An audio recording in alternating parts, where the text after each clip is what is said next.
Selamat malam Bapak Ibu dan saudara-saudari sekalian.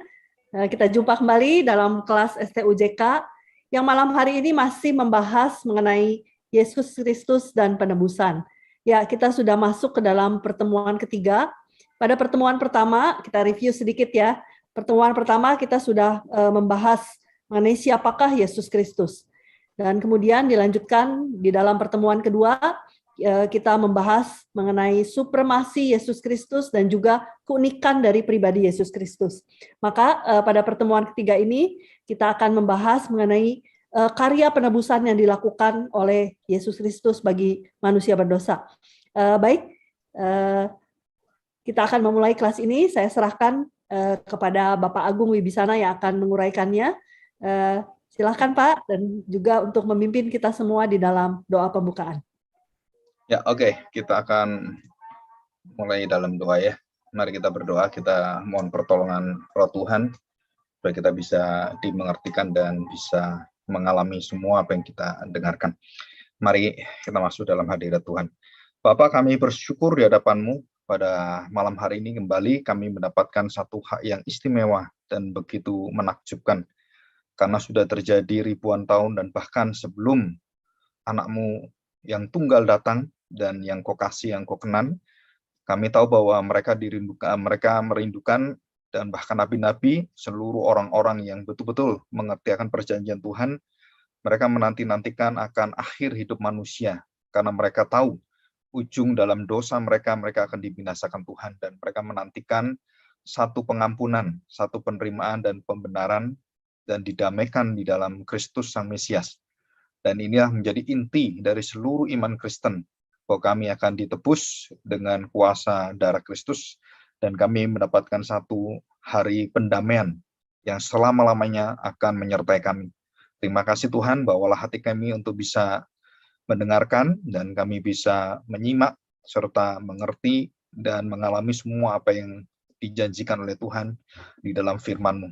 Bawalah hati kami supaya kami sungguh-sungguh semakin mencintai firman Tuhan dan semakin mengenal Kristus dan semakin beriman, bertumbuh dalam kasih dan pengharapan dan menjadi saksi-Mu kepada semua orang-orang yang ada di sekeliling kami.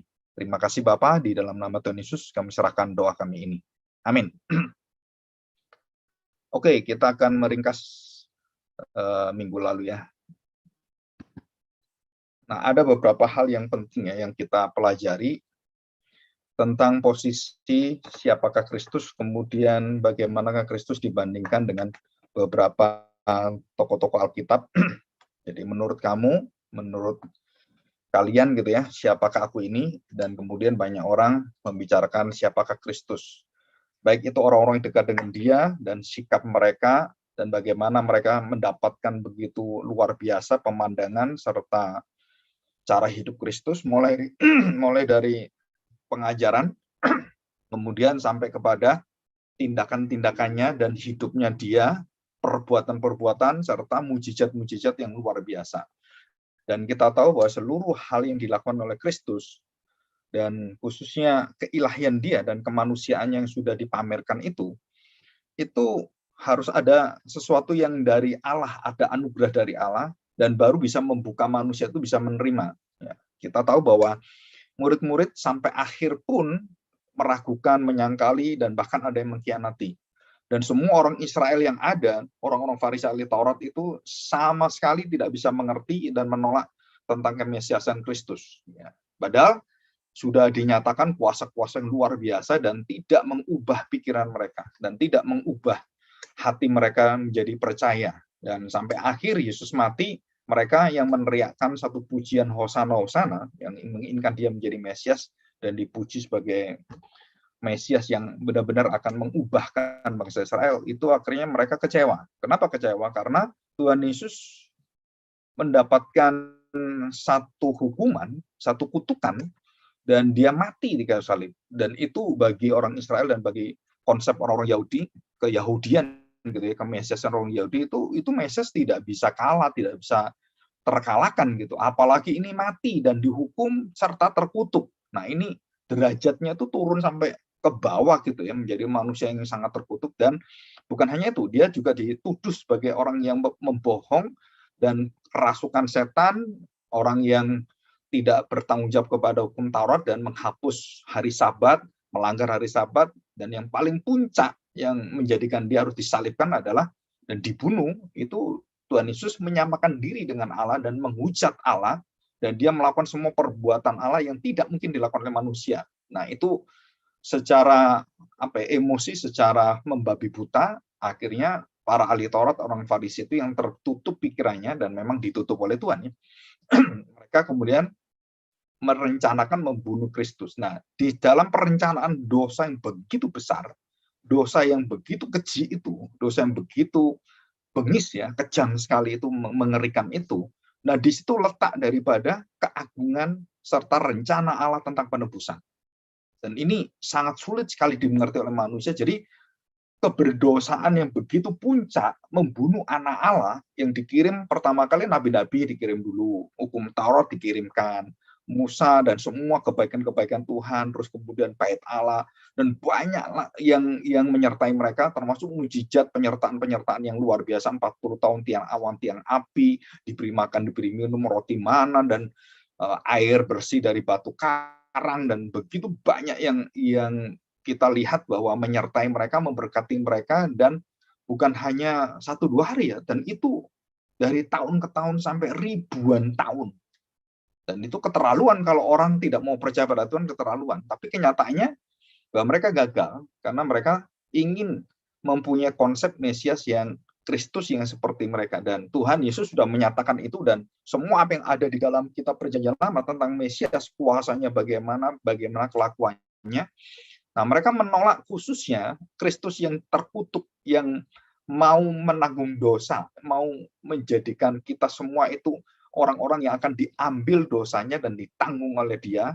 Dan di situ antara kekudusan Allah dan kekejaman manusia, mulai dari pemimpin agama sampai kepada Pilatus, kemudian di situ ada kaisar-kaisar yang pada saat itu berjaya gitu, Pilatus itu kan, dan termasuk dengan Kayafas dan pemimpin-pemimpin yang ada, Herodes, dan semua itu bergerak dan kayak orang itu menyudutkan Kristus, dan dia nggak bisa apa-apa dari sudut pandang agama, dari sudut pandang negara, dari sudut pandang sosial, dari sudut pandang semua. Yesus itu harus mati.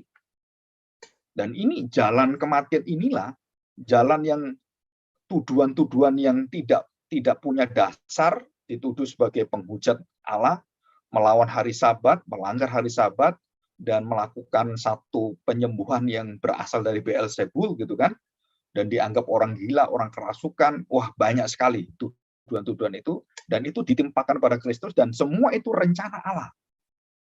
Jadi semua kegelapan hati manusia itu memang Allah tahu bahwa kalau anaknya datang, dia pasti akan dibunuh, dan itu jalan penebusannya. Nah, kita akan belajar ini. Nah, kita belajar ini. Jadi secara kemanusiaan kita sudah belajar, secara keilahian betapa hebatnya Dia, dan kemanusiaannya tidak berdosa, dan bagaimana Dia melakukan semuanya, dan Dia pamerkan, dan Dia tunjukkan, dan budi Dia mati. Dan itu semua tertulis dalam kitab Yesaya, khususnya penderitaan kematian Kristus itu dalam Yesaya 53. Itu detail semua, itu betul-betul yang terjadi di kayu salib itu ada semua di kitab Yesaya, dan jelas sekali. Ya, detail itu ada jelas, dan kemudian ada di Mazmur, ada di kitab lain, dan semuanya menjelaskan tentang kematian Kristus itu lebih daripada 100 literatur. 100 literatur artinya ada dalam Perjanjian Lama itu Yesus mati, dan Yesus bagaimana menderitanya itu ada semuanya. Bagaimana dikuburkan di tanahnya orang-orang terkutuk, dan memakai kuburan orang yang kaya gitu. Itu semua ada, detail semua ada. Dan kita nggak mungkin satu persatu mempelajari itu, ya. Biasanya kita pelajari itu di dalam pendalam Alkitab, atau kita studi sekolah teologi Perjanjian Baru atau dan lain-lain, kita baru bisa dapatkan itu karena waktunya sangat panjang. Nah, kita akan membaca di dalam firman Tuhan 1 Yohanes pasal 4 ayat 10. Ya, 1 Yohanes pasal 4 ayat 10. Demikian bunyi firman Tuhan. Inilah kasih itu. Nah, kita lihat ya, jadi motif penebusan itu apa? Jadi tujuan yang paling tertinggi dari penebusan itu apa? Rencana Allah untuk menyatakan apa penebusan itu. Kalau bahasa ritual orang Israel itu pendamaian, ya. Jadi penebusan itu berasal dari satu pendamaian. Jadi yang memakai kata kapar ya.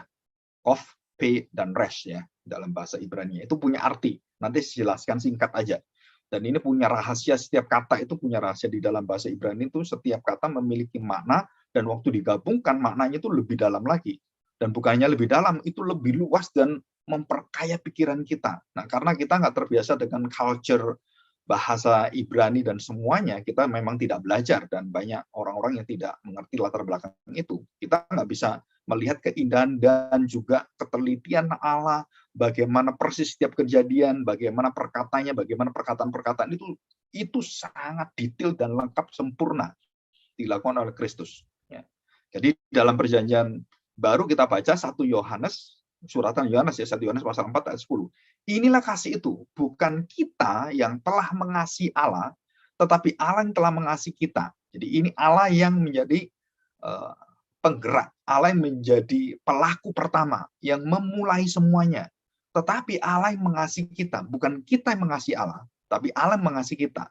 Dan yang telah mengutus anaknya, bagaimana mengasihi kita yang paling awal itu, dan telah mengutus anaknya sebagai pendamaian bagi dosa-dosa kita. Bagaimana cara damainya? Nah, kita buka dalam Ibrani pasal 9. Ya, kita baca ini. Karena kita akan berpusat pada Ibrani pasal 9 ini. Ya, Ibrani pasal 9, kita lihat di perikop perjanjian Kristus.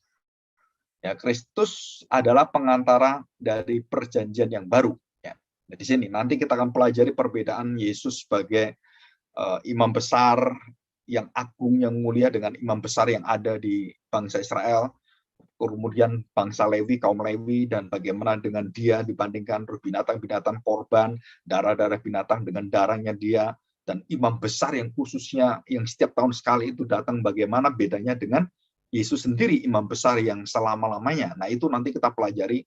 Ya, semoga kita bisa lebih ringkas dan bisa mendapatkan makna yang dalam sekali. Ya, Ibrani 9 ayat yang ke-11. Kristus adalah pengantara dari perjanjian baru. Ayat 11, tetapi Kristus telah datang sebagai imam besar untuk hal-hal yang baik dan yang akan datang. Ia telah melintasi kemah yang lebih besar dan yang lebih sempurna. Lebih besar itu lebih agung ya. Dan lebih bermakna, lebih berarti dan lebih bernilai, berkualitas, dan itu kata-kata lebih, yaitu kata dari malon. Malon itu lebih, bahasa Yunani. Lebihnya bukan lebih biasa gitu ya. Lebih berlipat dan lebih dari. Lebih dari itu bahasa ini ya, jadi bahasa komparatif yang superlatif gitu. Dan kita lihat bahwa Tuhan Yesus itu melebihi, lebih besar, lebih agung, dan melintasi. Melintasi itu juga melebihi ya, jadi melampaui semuanya. Dan lebih sempurna, yang bukan dibuat oleh tangan manusia, artinya yang tidak termasuk dalam ciptaan. Jadi Tuhan Yesus itu ada pencipta, dan dia bukan termasuk dalam ciptaan. Nah, semua ritual itu dilakukan oleh ciptaan, oleh manusia. Baik mulai dari binatangnya, mulai dari bangsa Lewinya, kaum Lewinya, imamatnya, sampai kepada imam besarnya, itu semua adalah dari dunia ciptaan ini. Jadi bukan dari surga. Nah, kita diberitahukan bahwa bait Allah yang sejati itu tidak pernah dibangun oleh manusia, oleh tangan manusia. Tapi oleh anak Allah, oleh Mesias sendiri. Ya, dikatakan Tuhan Yesus bahwa bait Allah yang besar ini aku akan hancurkan, akan robohkan, dan aku akan bangun dalam 3 hari. Wah, mereka kaget sekali. Ini puluhan tahun, 40 tahun lebih. Diperbarui, direvisi, dan kemudian wah, dibaiki semuanya, diindahkan. Kok kamu mau hancurkan dalam waktu 3 hari, bangun? Bagaimana kamu membangun 3 hari? Nah, mereka tidak mengerti karena mereka berpikir secara fisikal ya, secara kasat mata dilihat. Padahal Tuhan Yesus sedang berbicara tentang tubuhnya, baitnya, tubuhnya yang dipecahkan dan darahnya sebagai darah perjanjian baru. Nah, tentang penebusan dan pendamaian ini. Nah, kita lihat di sini. Jadi lebih besar, lebih baik, lebih sempurna, dan lebih segala-galanya. Nah, perhatikan ayat 12. Nah, di mana letak lebih besar, lebih sempurna, dan lebih baik itu di mana? Ini ayat yang 12. Ya, ayat yang ke-12. Dan ia telah masuk 1 kali. Nah, ini langsung dibandingkan dengan imam-imam dan ritual-ritual yang dilakukan berkali-kali dan terus-menerus, tidak ada habis-habisnya, dan tidak berhenti-berhenti, dan tidak pernah sempurna, tidak pernah lengkap, tidak pernah tuntas, dan selalu menunggu kepada kegenapannya. Jadi ritualnya tuh nggak pernah selesai. Sampai kapan? Ya sampai Mesias datang. Kapan itu Mesias datang? Ya, Mesias mati di kayu salib dan memberikan darahnya, tubuhnya dipecahkan, dan di situ dia mati. Nah, di situ berhenti semua. Jadi seluruh ritual itu akan berhenti total, karena Yesus mengatakan ia telah masuk satu kali dan tidak berkali-kali seperti para imam gitu, orang-orang Lewi, dan melakukan semua pembasuhan, dan imam besar setahun sekali masuk, tahun depan sekali lagi masuk, tahun depan sekali lagi masuk, dan bertahun-tahun, ratusan tahun, ribuan tahun, nggak berhenti, terus saja. Sampai kapan? Sampai Mesias datang. Apakah dia akan melakukan seperti imam besar, seperti imam-imam yang lain, yang berkali-kali memotong kepala dari kambing, domba, sapi, dan semuanya dipotong?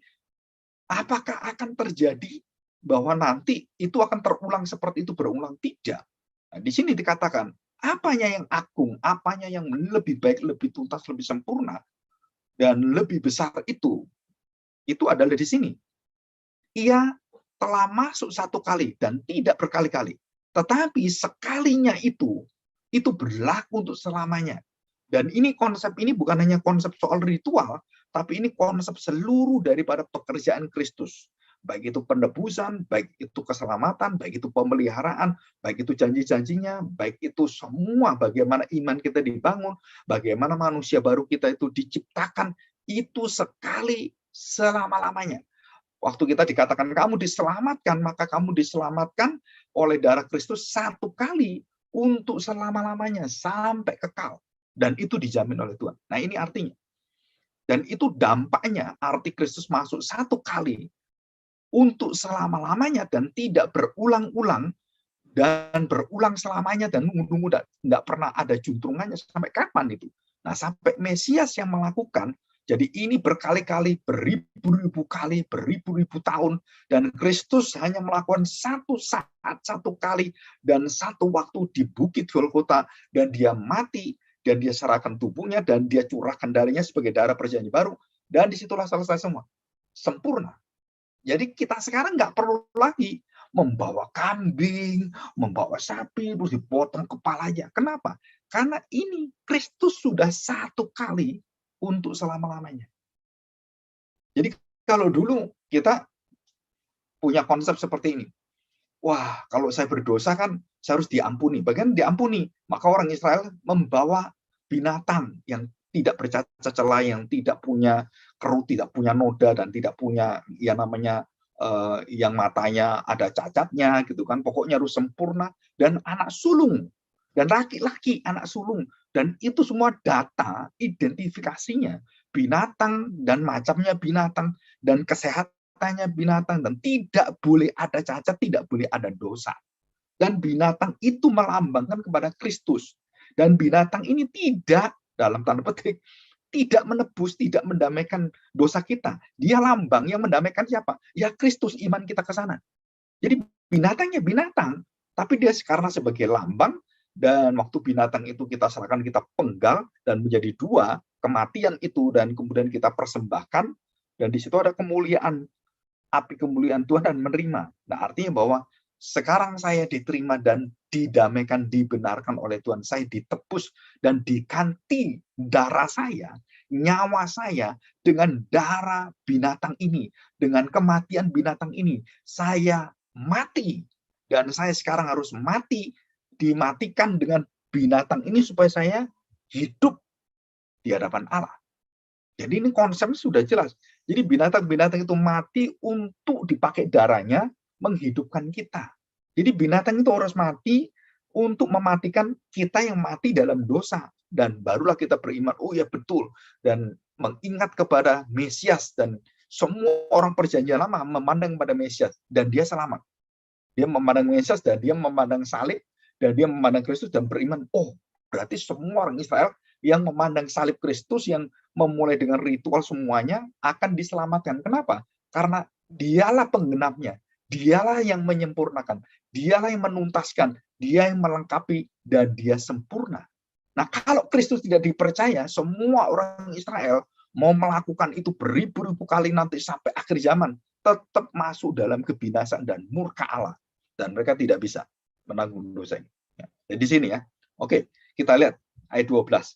Dan ia telah masuk satu kali untuk selama-lamanya ke dalam tempat yang kudus, bukan dengan membawa darah domba jantan dan darah anak lembu, tetapi dengan membawa darahnya sendiri. Nah, ini perbandingan darah nanti ya. Dengan itu ia telah mendapat kelepasan. Nah, ini kelepasan. Kelepasan itu dikatakan bahwa itu pembebasan. Jadi penebusan, kelepasan. Jadi kelepasan yang kekal.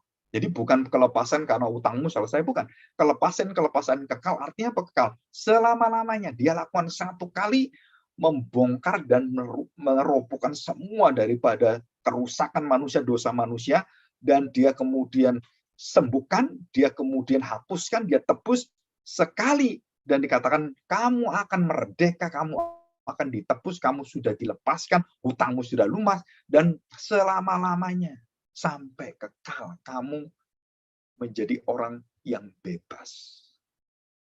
Jadi barulah kita tahu, berarti saya sudah berdamai dengan Allah. Kenapa? Karena dosa saya sudah ditebus. Baru saya berdamai dengan Allah. Saudara, ini sesuatu yang luar biasa. Ya, nanti kita akan lihat dari perkataan secara singkat ya. Jadi bahasa Ibrani itu kof, pay, and resh. Ya, itu artinya apa? Kaparah. Jadi semua bahasa Ibrani itu terdiri dari tiga abjad ya. 3 abjad. Banyak semua dasarnya 3 abjad. Kenapa 3 abjad? Saudara, semua dimulai dengan 3 abjad. Jadi kalau semua kita lihat bahasa Ibrani, Aleph, Bet, Gimel, ya, 3 huruf pertama. Saudara, Aleph, Bet, dan kita lihat bahwa Aleph itu semua bentuk awal dan bentuk daripada Allah itu dimulai dengan kata Aleph. Jadi El, Al, Il itu semua. Elohim, Allah, dan semuanya itu dari huruf pertama. Dan dia pencipta awal alfa, omega, dan semua di sana. Huruf alfa, omega, Aleph, sampai terakhir gitu kan. Aleph sampai kepada yang huruf terakhir, alfa sampai omega sama semuanya. Jadi itu bentuk. Jadi ada artinya. Jadi Aleph, Bet itu apa artinya? Bet itu artinya bahwa keturunan rumah dan termasuk anak Ben, ya, Benyamin, Ben, Beni, Boni. Nah, itu artinya keturunan, dari berasal daripada Allah dan seluruh manusia diciptakan, dan Allah lah yang mengawali. Nah, ini kata-kata ini kalau kita lihat setiap makna huruf itu ada kaitan dan satu sama lain, itu nggak habisnya. Waktu saya belajar itu mengagumkan sekali.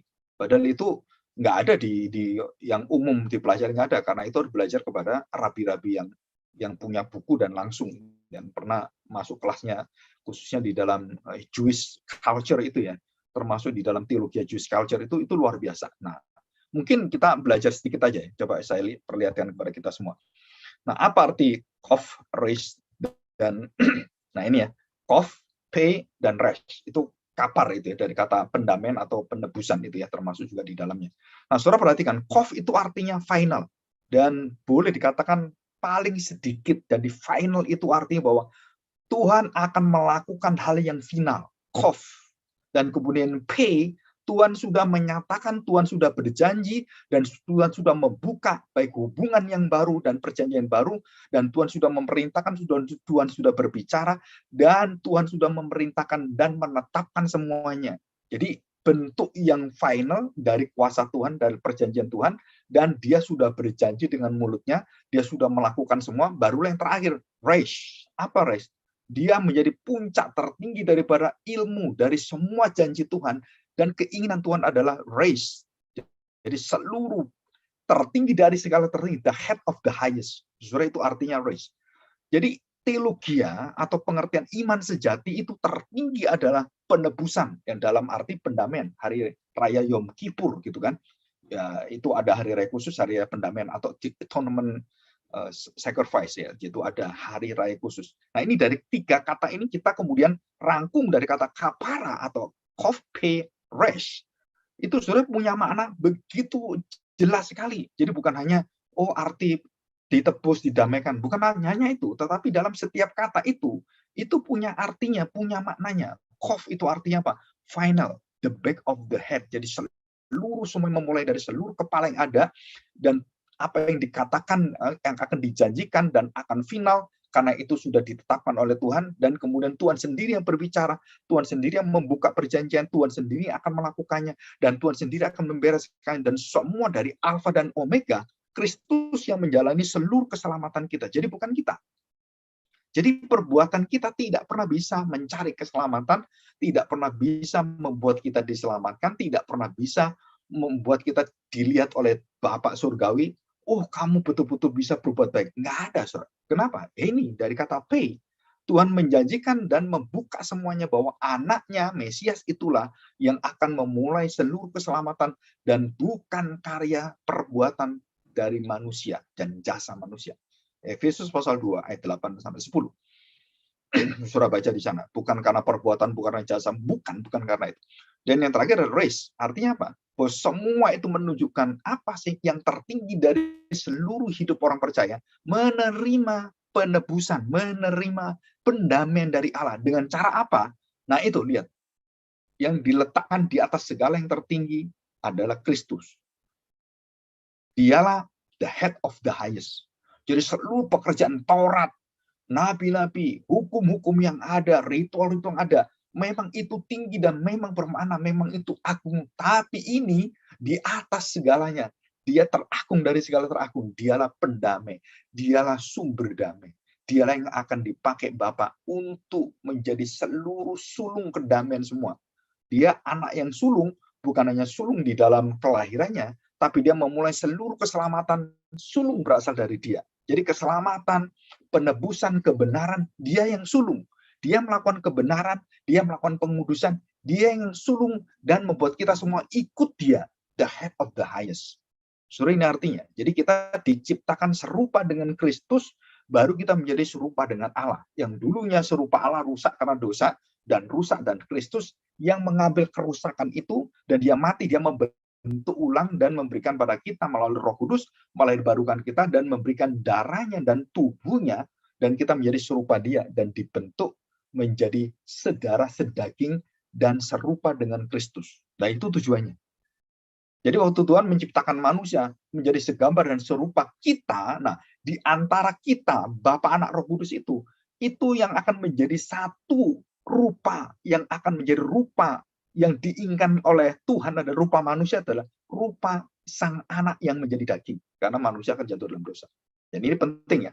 Cooperation. Ini banyak di dalam bahasa Ibrani kita bisa pelajari dan begitu dalam maknanya dan penuh dengan satu yang menakjubkan sekali. Ini contoh aja ya. Nah, kita kembali ke atas, coba kita lihat.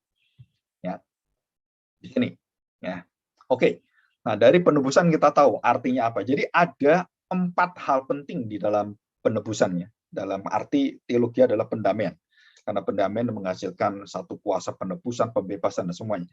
Nah, saudara, di dalam perjanjian baru memakai kata hilasmos. Ya. Ada kata lain di dalam perjanjian baru itu lutro, ya, jadi ada lutro yang arti menebus, yang bendanya, kata kerjanya, tetapi pendamaiannya itu adalah hilasmos. Ya, kita memakai hilasmos di sini.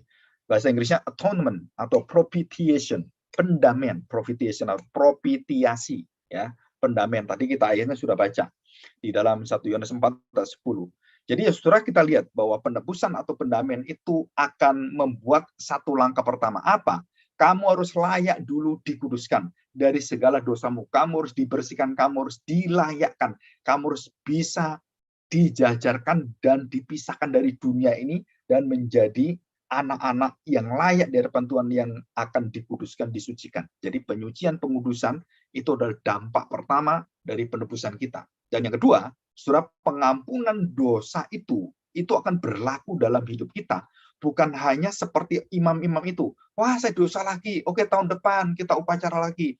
Kita upacara kurban lagi. Ayo kita puasa, kita doa lagi. Wah, diampuni lagi. Oke, dosa lagi. Oke, tahun depan kita puasa lagi. Dan tidak pernah berhenti-berhenti. Sampai kapan? Tidak tahu. Sampai kapan nih?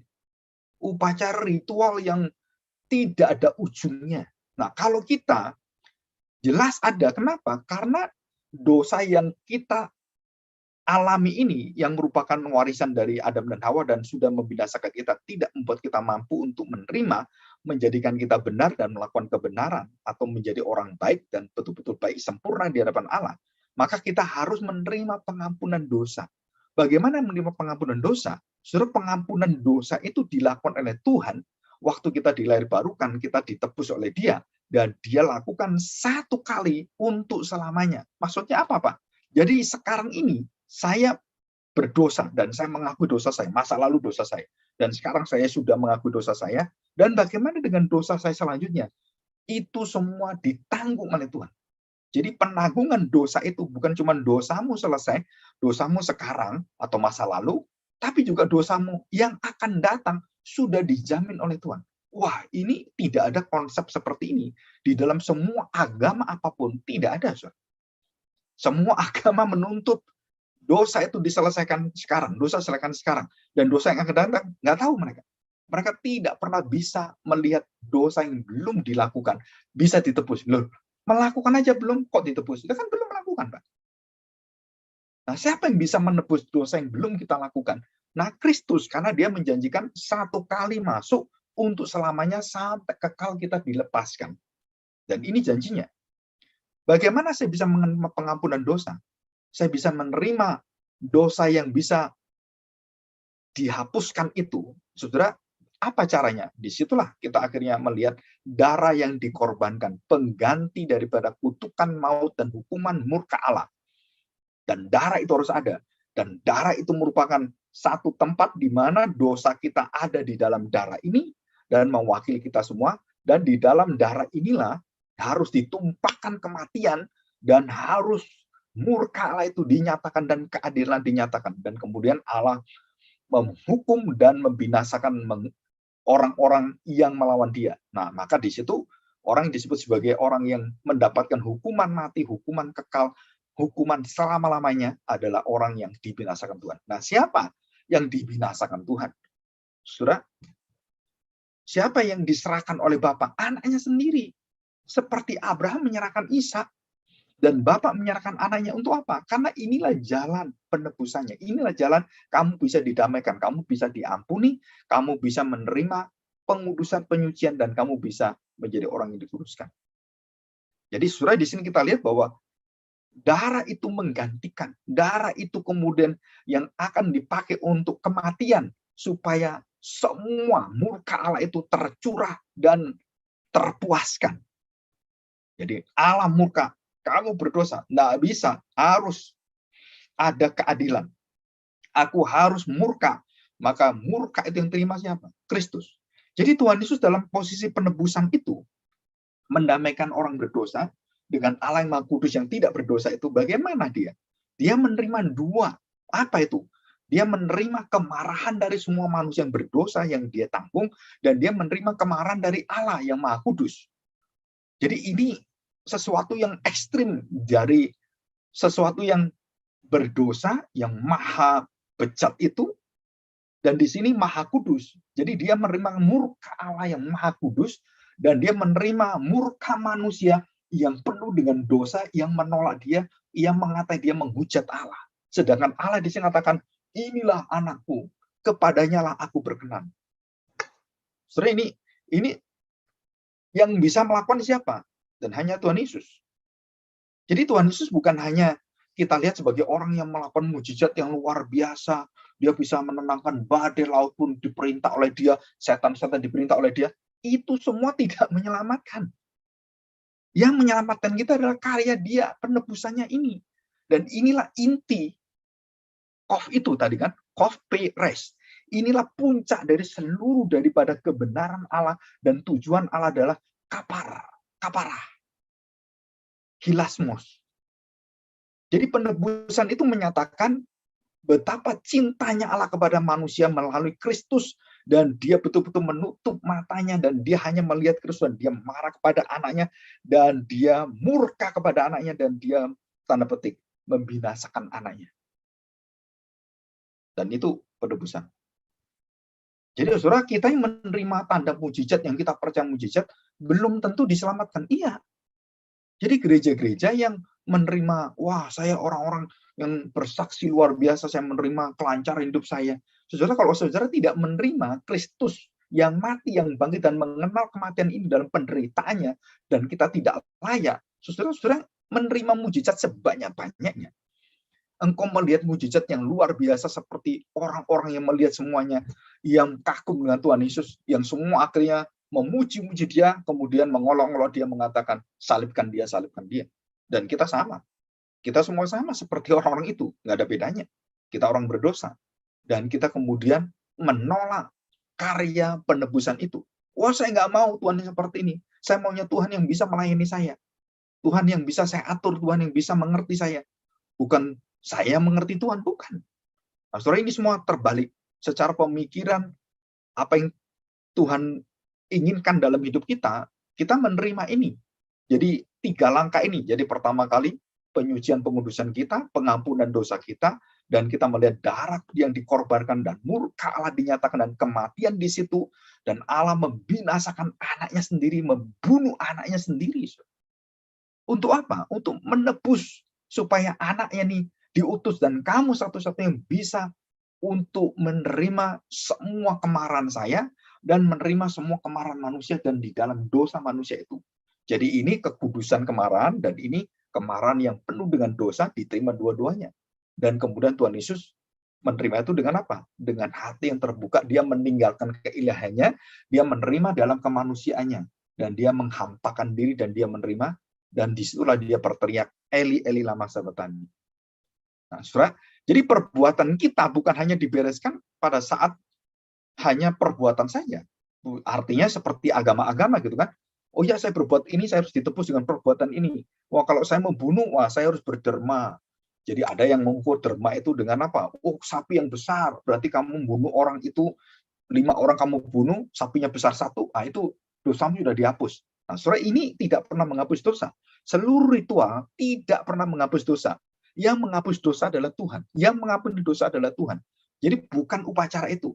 Semua upacara itu menunjuk kepada Mesias yang akan melakukannya, yang akan menjalani, yang menggenapinya. Nah, kalau kita hanya melihat ritual dan kita tidak mengakui kepada penggenapnya, semua ritual itu hanya lambang dan membinasakan kita. Hanya menyatakan kita orang berdosa dan tidak pernah bisa menyelamatkan kita. Taurat itu hanya menunjukkan manusia, kamu berdosa, penuh dosa, dan seluruh ritual menyatakan kamu orang-orang berdosa. Kamu perlu membawa darah binatang dan ke ruang maha suci dan dipimpin oleh imam besar dan kamu curahkan di sana dan kamu dosamu diwakili binatang itu. Jadi jelas sekali puncak daripada ritual Taurat itu apa? Saya manusia berdosa harus diampuni. Nah, itu jelasnya. Dengan apa? Dengan darah binatang ini melambangkan Mesias yang akan mati bagi saya. Dan itu ditulis dalam perjanjian lama semua. Kenapa orang-orang Israel sampai sekarang tidak mau percaya pada Kristus? Saudara, karena ditutup oleh Tuhan. Bangsa Israel ditutup oleh Tuhan. Supaya bangsa-bangsa lain mendapatkan keselamatan itu. Melalui siapa? Melalui kekerasan kepala dan tekar hati, tekar tengkuknya bangsa Israel. Dan itu rancangan Tuhan. Dan kita mau tanya, kenapa Tuhan seperti itu? Nggak bisa. Kenapa? Karena Tuhan adil, sempurna, berhikmat. Dan kita menerima itu dengan sukacita. Kalau bangsa Israel menolak, ya udah, nggak ada kita semuanya. Kalau seumpama seperti itu. Tapi kenyataannya, bangsa Israel akhirnya menjadi satu pintu kita masuk dalam perjanjian kekal bersama dengan Tuhan. Sehingga dikatakan bahwa Abraham dan orang-orang Israel memberkati bangsa-bangsa. Itu di situ, saudara. Jadi kamu akan memberkati bangsa-bangsa, anak cucumu akan memberkati bangsa-bangsa, dan melalui keturunan bangsa-bangsa yang diberkati. Dan itu betul. Dan melalui Kristus puncaknya yang menggenapi janji dari Allah kepada Abraham, yaitu keturunan Abraham bernama Mesias Yesus Kristus. Allah yang menjadi manusia dalam darah daging Abraham, darah daging Nuh, darah daging Adam, darah daging Salomo, darah daging Daud, darah daging semua. Dan sampailah pada Kristus. Dan ini apa ya, kalau kita ngomong, jadi semua manusia dilewati keturunan yang akan menjalin keturunan dan puncaknya pada Kristus, itu semua manusia tahu semua imannya kepada siapa. Secara sejarah, secara keturunan dia tahu kemana. 14 keturunan, 14 keturunan, 14 keturunan, dan menuju pada Kristus. Jadi ini disebut sebagai darah yang dikorbankan, pengganti kutukan, pengganti maut, dan kemarahan Allah ditumpahkan. Dan disitulah Abraham tidak jadi, Ishak mati. Tapi Bapak jadi. Dan itu bedanya, Abraham tidak sempurna korbannya. Kenapa tidak sempurna? Karena diganti oleh binatang. Anaknya nggak mati. Tapi Bapak surgawi, anaknya mati. Betul-betul mati. Dan dia murka, dia binasakan, dan mati anaknya. Sebagai orang yang terkutuk mengganti dosa-dosa. Dijadikan terkutuk. Jadi perbuatan-perbuatan orang-orang yang di dalam agama, seperti orang Israel, dengan ritual semuanya, tidak pernah mengubahkan apapun. Kenapa? Hanya Kristus. Nah, Kristuslah yang datang dengan perjanjian baru, dan dia curahkan darahnya, dan tubuhnya dipecahkan, dia mati di kayu salib di Bukit Golgota, dan dia kemudian menyelesaikan semua, dan dia berkata, "It is finished." Sudah selesai, sudah sempurna, sudah lengkap, sudah tuntas, dan dia mati. Nah, saudara, disitulah baru iman kita hidup. Dari mana kita bisa hidup? Bukan karena perbuatan, bukan. Karena apa? Karena kita diberi hati yang baru. Kita diberi bait Allah yang baru. Kita diberikan satu darah dan tubuh nyawa yang baru. Barulah kita lahir baru. Jadi lahir baru itu apa? Mati di dalam kematian Kristus, bangkit dalam kebangkitan Kristus. Dan itulah hidup baru. Dan itulah baptisan Roh Kudus. Kalau sudah tahu. Jadi baptisan Roh Kudus itu bukan orang baptis Roh Kudus kemudian melakukan banyak. Baptisan Roh Kudus adalah bagaimana kita dibaptis dalam kematian Kristus dan kita bangkit bersama dengan kebenaran dan kuasa kebangkitan Kristus. Dan itu Roh Kudus bekerja membaptis kita. Jadi Roh Kudus bekerja di dalam kuasa Kristus itu. Jadi Roh Kudus melakukan semuanya karena Kristus yang melakukan, dan Roh Kudus sebagai kuasa itu yang akan membuat kita menerima dan kita menyebut Allah sebagai Bapa kita. Jadi hati kita diubahkan, sedangkan perjanjian lama, kerja kita, ritual kita, dan semua tingkah laku kita terus menunggu perjanjian baru hati yang diubahkan. Jadi perjanjian lama itu, saya melakukan ini. Kapan saya diubah hatinya? Ayo lakukan. Terus potong lagi, hari pendamaian lagi, ayo penebusan lagi, hari Sabat lagi. Kapan saya diubah hati saya? Saudara, itu jadi waktu kita lihat perjalanan ritual-ritual agama orang Yahudi dan juga agama-agama lain yang mirip-mirip seperti itu terus menunggu apa? Menunggu perjanjian baru yang mengubahkan hati mereka. Dan barulah Yesus datang dan Yesus mati, seluruh iman orang perjanjian lama yang beriman pada Kristus, semua hidup semua, hidup. Dan perjanjian baru yang sudah lewat, dan kita ke belakang. Jadi perjanjian lama kan ke depan, lihat ke depan, berharap ke depan. Dan kita melihat sudah dilakukan, sudah menjadi sejarah, sudah menjadi satu tonggak di dalam kehidupan kita. Iman kita melihat apa yang sudah terjadi, sedangkan dalam perjanjian lama, iman itu belum terjadi secara kehidupan Kristus datang di dunia. Dan mereka waktu percaya dan Yesus datang, maka semua iman di sini yang percaya kepada Kristus, semua diselamatkan.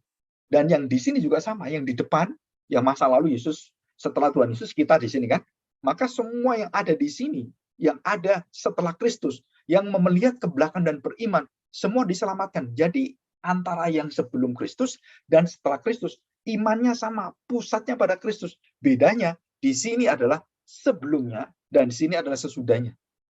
Dan bedanya apa, Pak? Di sini ada pekerjaan yang dilakukan untuk mencari dan menantikan kelahiran baru, hati yang baru, dan perjanjian baru. Dan mereka belum menerima itu.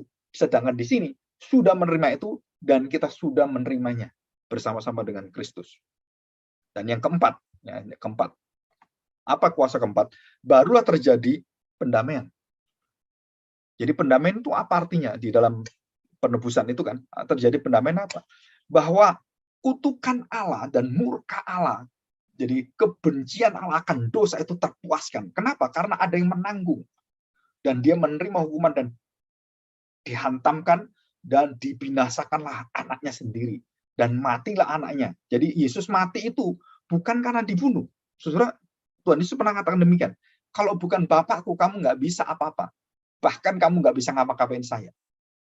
Dia berkata pada Pilatus, dia berkata kepada semua orang seperti Kayafas juga sama. Kalau aku tidak menyerahkan, kalau aku tidak memberikan diriku, nggak ada yang bisa membunuh saya. Kalau aku tidak menyerahkan nyawaku, nggak akan kamu bisa bunuh saya. Kenapa? Karena aku membinasakan kalian bisa. Jadi Tuhan Yesus itu, siapa yang membunuh dia? Secara fisikal, betul, orang-orang yang berdosa ini membunuh dia. Tetapi secara rencana Allah, Bapaknya sendiri yang bunuh dia untuk menebus dosa kita. Jadi di sini membunuh Kristus untuk menjadi puas karena melihat bahwa penghujat Allah itu mati. Tapi di sini yang disebut penghujat Allah adalah Allah sendiri. Dan Bapa menghormati anak karena dia melakukan kehendak Bapaknya. Saudara, terjadilah yang disebut sebagai apa? Pembalikan. Pendamaian itu pembalikan. Dari Allah yang murka dan sudah dicurahkan selesai, maka terjadi apa? Kepuasan hati Bapa. Apa yang puas gitu? Akhirnya Bapa melihat sang anak yang tidak bersalah, menerima semua murkanya, dan dia tidak punya dosa, dia mau menanggung dosanya. Di situ Bapa menyatakan bahwa kamulah anak saya yang paling aku agungkan, dan kamu silakan duduk di sebelah kanan saya. Kamu adalah orang yang berjasa, kamu orang yang paling hebat. Di antara seluruh manusia, kamulah manusia yang sulung, yang masuk di dalam kehendakku, yang masuk di dalam seluruh rencanaku. Jadi orang-orang yang diselamatkan itu adalah yang datang, yang membuka jalan adalah keselamatan yang sulung, pendamaian yang sulung, dan dialah adalah Kristus. Dan Kristuslah yang datang, manusia yang suci, yang kudus, yang diterima Allah. Inilah orang yang kukasih, yang kukenal. Dan sebelum itu semua binasa semua. Nah ini, jadi terjadi satu damai. Apa itu damai? Dari yang memusuhi sekarang menjadi mengasihi. Yang dulu jauh sekarang menjadi dekat. Yang dulu gelap sekarang terbitlah terang. Dan itu ada dalam Efesus. Ada dalam firman Tuhan. Yang dulu Allah itu tidak pernah mau melihatnya, sekarang Allah melihatnya, melihat kita, menyenangi kita. Allah begitu mengasihi kita, mengawasi kita, memelihara kita. Dan dari ujung rambut rontok pun, dan jatuh pun, Tuhan pelihara semuanya. Dan itu dampak dari penebusan. Terjadilah damai. Apa damai? Allah tidak marah lagi. Allah tidak menghukum lagi. Allah sudah melakukan hukumannya sekali. Dan anak menerimanya sekali. Dan selama-lamanya. Dan kamu dibebaskan, dilepaskan dengan kekal selama-lamanya. Saudara, ini luar biasa. Jadi adakah iman agama yang pernah memberikan kita satu jaminan penebusan dosa yang seperti dilakukan Kristus? Nggak ada, saudara. Nggak ada, saudara cari di mana-mana, nggak ada. Makanya kalau saya melihat bahwa orang bisa tidak mau ikut Yesus, saya percaya bahwa orang itu tidak mengerti tentang penebusan Kristus. Tidak mengerti bahwa kematian dia itu begitu mengerikan. Saudara, ini kita bicara bukan soal fisik ya, kita bicara tentang akhir hidup kita. Saudara harus benar-benar takut dan gentar. Saya berkali-kali menerima kematian. Ya, kematian papa saya, kematian orang yang saya senang, kematian pendeta, dan banyak orang kematian jemaat, kematian sampai kematian anak saya. Ujung daripada kematian itu apa sebenarnya? Dan tidak ada orang yang bisa mengalahkan maut. Dan satu-satu yang menjamin orang mati di depan pintu kematian itu, siapa yang bisa menjamin kamu? Dan hanya Tuhan Yesus mengatakan, akulah kebangkitan, akulah jalan kebenaran dan kehidupan. Dan itu menyatakan satu kekuatan kuasa penebusan Kristus. Dan waktu dia bangkit, dia menyatakan bahwa aku menjamin kamu akan hidup selama-lamanya. Kamu mati dan kamu akan bangkit, kamu akan bersama dengan saya. Dan kamu begitu mati, kamu akan damai dengan saya, berkumpul dengan saya, rohmu akan bersama dengan saya. Dan itu dijanjikan firman Tuhan semua. Jadi pendamaian terjadi. Sekarang Allah tidak murka lagi dengan kita. Kenapa? Karena sudah menimpakan, sudah melemparkan murkanya kepada anaknya. Jadi nggak marah lagi Tuhan. Dan itu artinya damai. Jadi tidak ada sekat lagi antara Tuhan dengan kita orang berdosa yang diampuni Kristus. Terjadilah satu persekutuan, terjadilah satu hadirat Allah yang menyatu dengan kita di dalam Kristus dan tidak tinggalkan kita, Immanuel. Dan ini dampak yang luar biasa. Oke, kita lihat selanjutnya. Ya. Nah, saudara, kita lihat. Pak, kalau begitu tujuan penebusan itu sebenarnya apa? Ada 4 poin ya, 4 poin. Ini mungkin bisa difoto di HP atau di screenshot gitu ya. Yang pertama, saudara, saya tidak baca ayatnya. Jadi pertama adalah apa tujuan penebusan? Allah ingin menunjukkan bahwa Allah adalah Allah yang setia. Kamu berdosa pun, di dalam dosamu kamu tidak bisa tolong dirimu, yang bisa tolong adalah Allah. Apanya Allah bisa tolong kamu? Allah harus dipuaskan murkanya. Dan waktu dia dipuaskan murkanya, dia akan mengasihi kamu dengan seluruh daripada konsekuensi, karena kamu sudah menerima hukumannya. Dan siapa yang menerima hukumannya adalah Kristus. Jadi itu menyatakan kasih abadi Kristus dalam Efesus pasal 1 ayat 13-14. Saya bacakan ya. Efesus pasal 1 ayat 13 dan 14. Di dalam dia kamu telah mendengar firman kebenaran, yaitu Injil keselamatanmu, berita keselamatanmu. Di dalam dia Sekali lagi, di dalam Dia, di dalam Dia. Kamu juga ketika kamu percaya, nah di sini saudara, ketika kamu percaya, dimeteraikan dengan Roh Kudus yang dijanjikannya itu.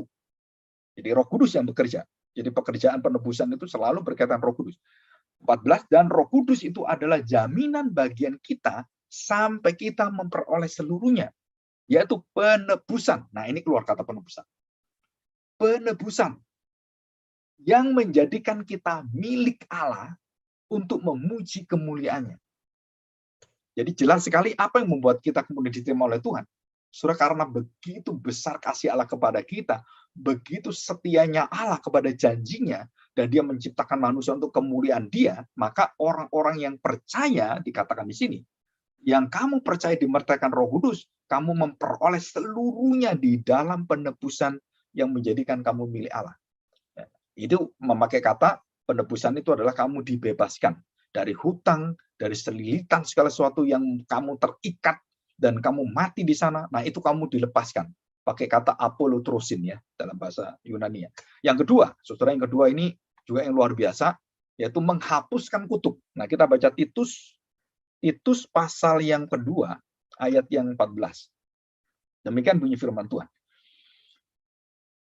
Yang telah menyerahkan dirinya bagi kita untuk membebaskan kita. Nah, ini setelah membebaskan ya. Jadi menebus, membebaskan. Dari segala kejahatan dan untuk menguduskan bagi dirinya suatu umat kepunyaan sendiri yang rajin berbuat baik.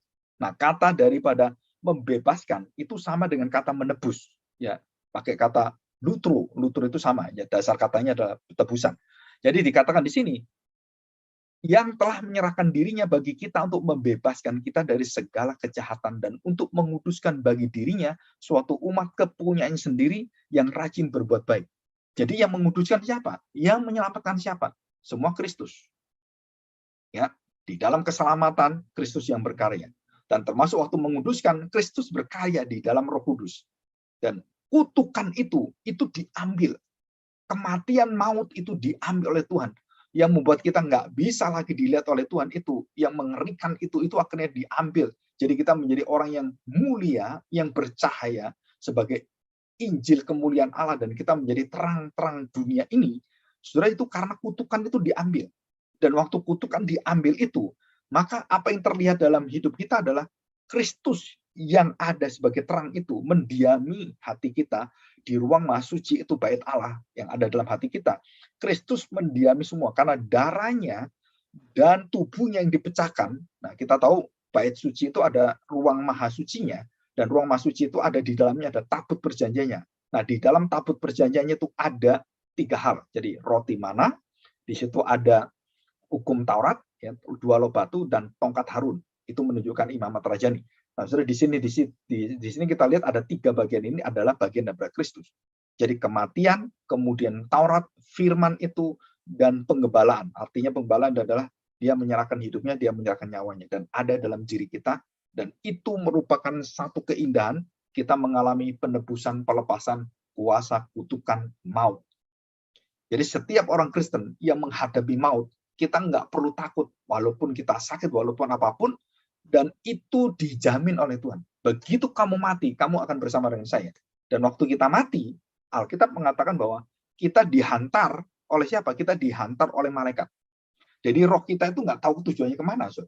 Dan roh kita waktu mati, itu dihantar. Jadi seperti kita itu dibawa ke tempat di mana damai Allah ada di sana, bersama dengan Allah. Nah, itu ada dalam Tesalonika. Bahwa kita akan bersama-sama dengan Allah, berdiam dengan Tuhan sendiri.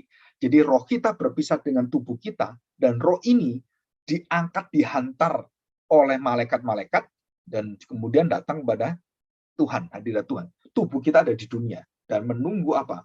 Menunggu tubuh kebangkitan. Ya, menunggu tubuh kebangkitan.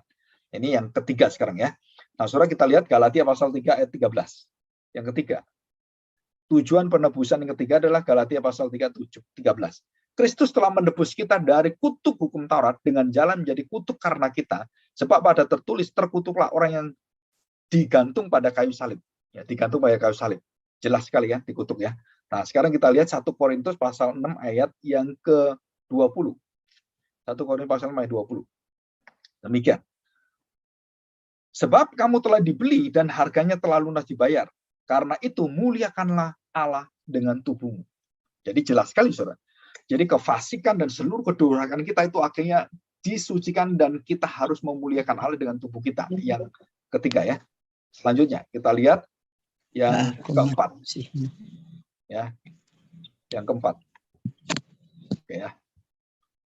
Oke, yang keempat, perilaku tanpa tujuan, frustasi spiritual, dan kebuntuan rohani. Dan ini ada dalam 1 Korintus pasal 1 ayat yang ke-18. Ya, 1 Petrus pasal 1 ayat 18. Saya bacakan. Sebab kamu tahu bahwa kamu telah ditebus dari cara hidupmu yang sia-sia, yang kosong, yang buntu, yang tidak ada artinya.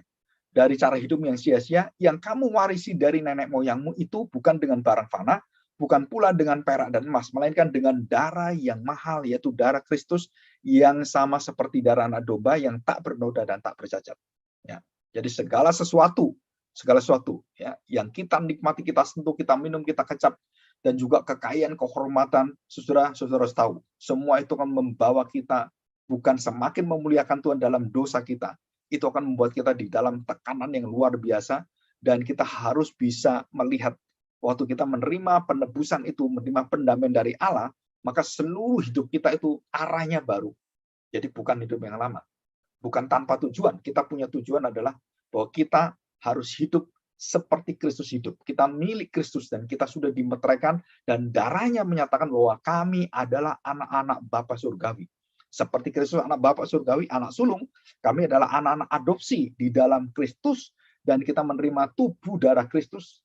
Jadi tubuh darah Kristus, manusia yang baru, manusia yang sempurna, manusia yang tanpa dosa, manusia yang lengkap, manusia yang mengalahkan maut, manusia yang mengalahkan kutukan dan tidak ada kutukan di dalam tubuhnya dan darahnya. Sekarang tubuh dan darah itu masuk dalam tubuh dan darah saya.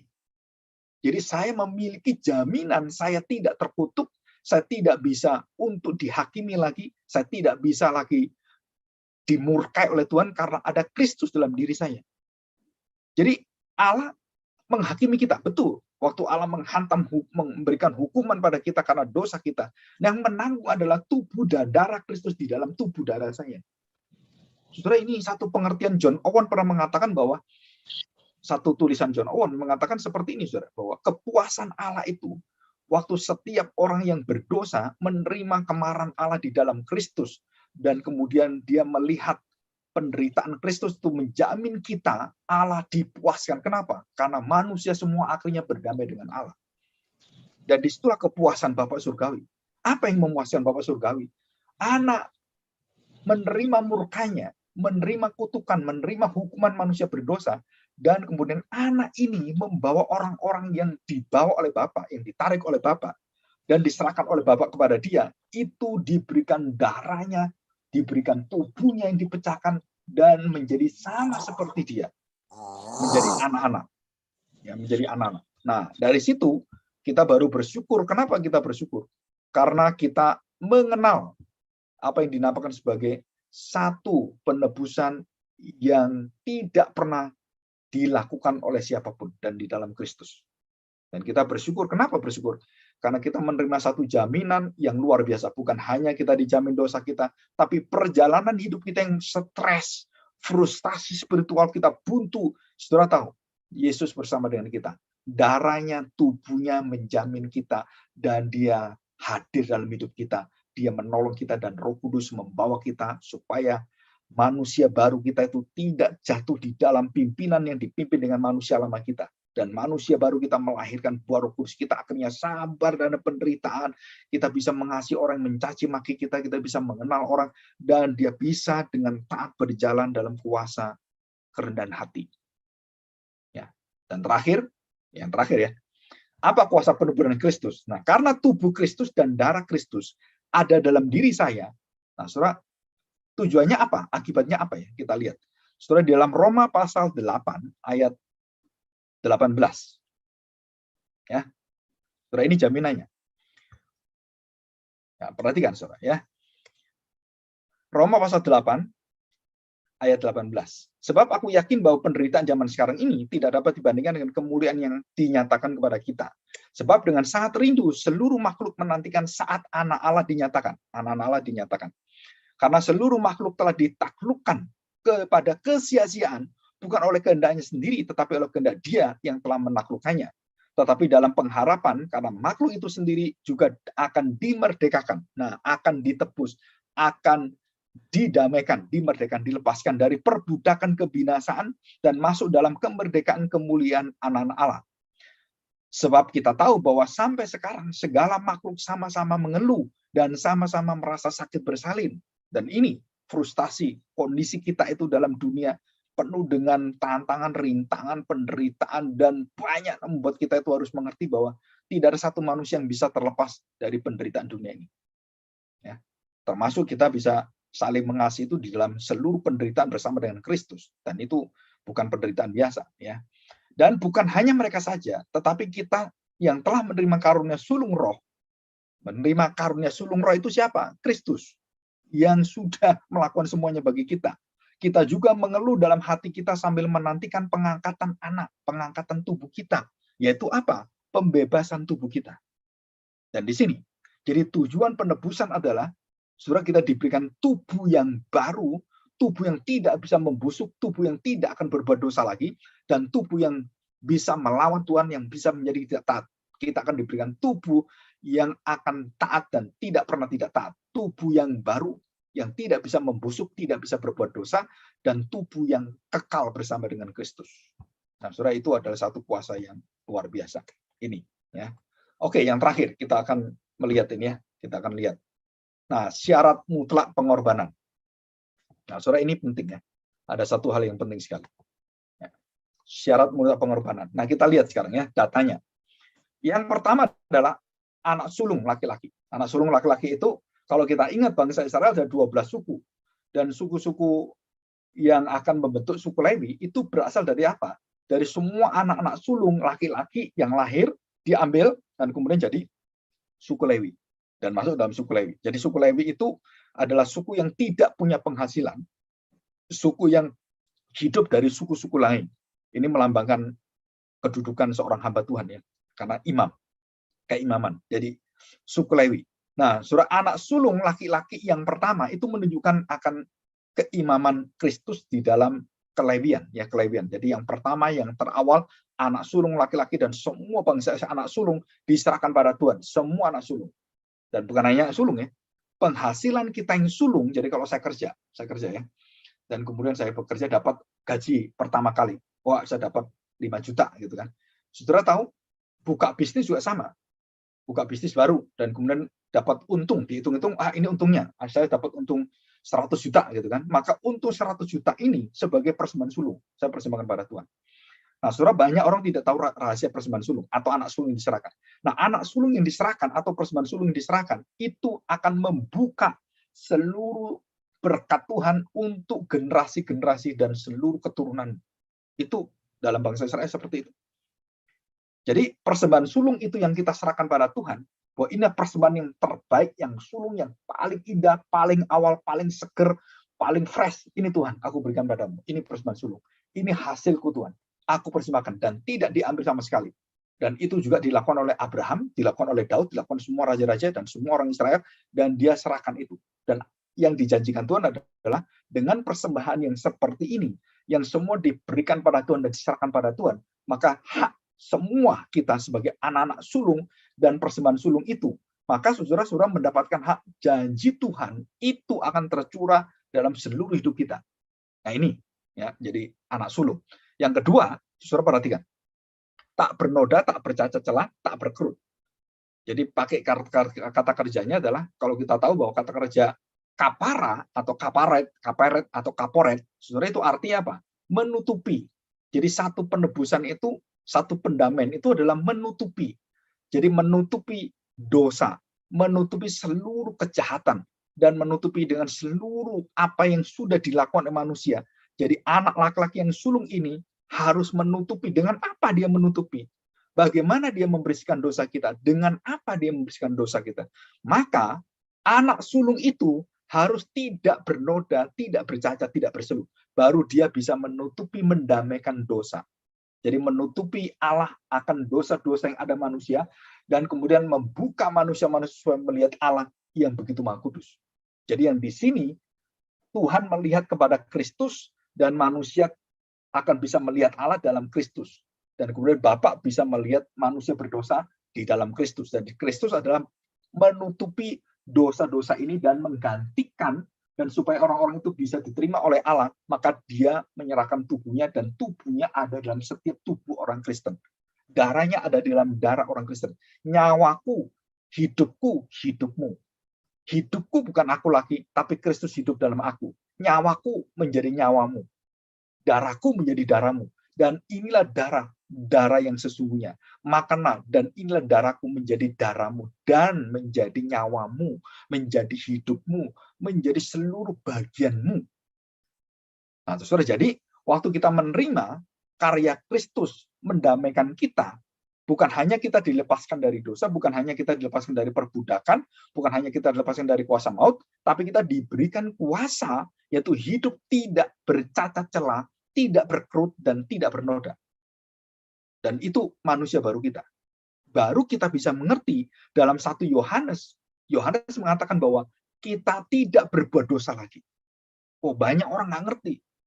Loh, Pak, kita kan tetap berdosa. Kenapa Rasul Yohanes dalam suratan Yohanes menyatakan bahwa kita tidak berdosa lagi? Nah, karena dia berbicara tentang spiritualitas orang-orang percaya di dalam Kristus yang tubuhnya dan darahnya tidak bersalah, dan dia bisa menaklukkan dosa-dosa sebesar apapun, dan dia terima itu dan menerima kutukan dari Bapaknya kematian, dan dia kemudian berikan pada kita, menjamin kita dengan darahnya dan kebangkitannya dengan kematiannya. Jadi sekarang saya memiliki tubuh darah Kristus. Jadi untuk apa? Supaya saya bisa bukan hanya terlepas dari kutukan, terlepas dari dosa, saya bisa memiliki hidup tanpa cacat celah, tanpa kerut, seperti Kristus. Dan itulah puncak dari pengorbanan penebusan Kristus. Mendamaikan kita dengan Bapa adalah kita menjadi anak-anak damai. Anak-anak yang melahirkan damai, anak-anak yang melahirkan kasih Allah, anak-anak yang melahirkan pengampunan, anak-anak yang tidak dikekang dengan kebencian, anak-anak yang tidak dikekang dengan kemarahan, tidak dikekang dengan satu dendam dalam hatinya, dan tidak mencaci maki dengan caci maki, dan itu adalah diri kita. Kenapa? Karena Kristus hidup dalam diri kita. Setelah ini kuasa yang luar biasa. Jadi penebusan dosa itu menyatakan satu pengampunan yang panjang dan sempurna. Jadi sekarang ditanya, oke, kita ditanya ya. Kan penebusan itu termasuk juga penghapusan dosa. Penghapusan dosa termasuk kemampuan kita juga menerima dosa orang lain, seperti Yesus menerima saya sebagai orang yang diampuni. Dan bukan hanya sekali, diampuni selamanya.